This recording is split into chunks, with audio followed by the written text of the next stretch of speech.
अस्सलाम वालेकुम रहमतुल्लाह। अज़ीज़ बच्चों, आज हम एक्सरसाइज 4.2 का क्वेश्चन नंबर 1 करने जा रहे हैं। क्वेश्चन 1 के 3 पार्ट्स हैं। तो पहला पार्ट जो है वो इस तरह है।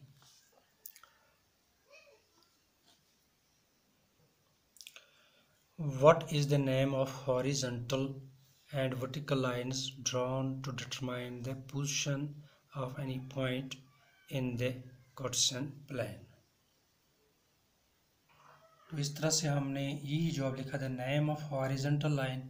जो हॉरिजॉन्टल लाइन होती है तो इसको हम एक्स एक्सिस कहते हैं, और जो वर्टिकल लाइन होती है तो उसको हम वाई एक्सिस कहते हैं। And line of vertical line is Y axis. तो इस तरह से हम हॉरिजॉन्टल लाइन को एक्स एक्सिस कहेंगे, और जो वर्टिकल लाइन है तो वर्टिकल लाइन को हम वाई एक्सिस कहते हैं। ये पूरी लाइन वाई एक्सिस है और ये पूरी लाइन जो है ये एक्स एक्सिस है। तो दूसरा पार्ट जो है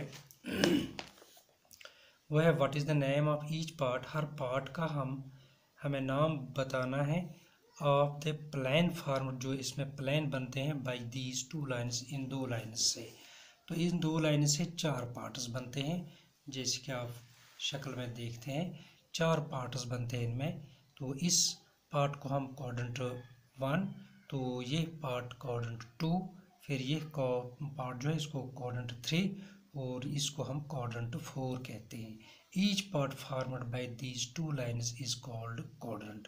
तो हर पार्ट को हम क्वाड्रेंट कहते हैं। इस तरह से जो तीसरा पार्ट है वो है right the name of the point. तो उस पॉइंट का नाम बोल रहा है हमें where these two lines intersect, जहाँ ये दो लाइनें एक दूसरे को इंटरसेक्ट करती हैं। तो एक्स एक्सिस यानी वाई एक्सिस जिस पॉइंट पर एक दूसरे को इंटरसेक्ट करते हैं उस पॉइंट को हमने ओ नेम रखा। तो इस पॉइंट हमने नेम रखा, तो उसको हम कहते हैं ओरिजिन। उस पॉइंट को हम ओरिजिन कहते हैं। So point where these two lines intersect, जहाँ ये दो लाइन्स एक दूसरे को इंटरसेक्ट करती हैं, इज कॉल्ड ओरिजिन। उस पॉइंट को हम ओरिजिन कहते हैं। तो ये पहले क्वेश्चन के 3 पार्ट्स थे जिनका हमने आंसर लिखा। Thank you.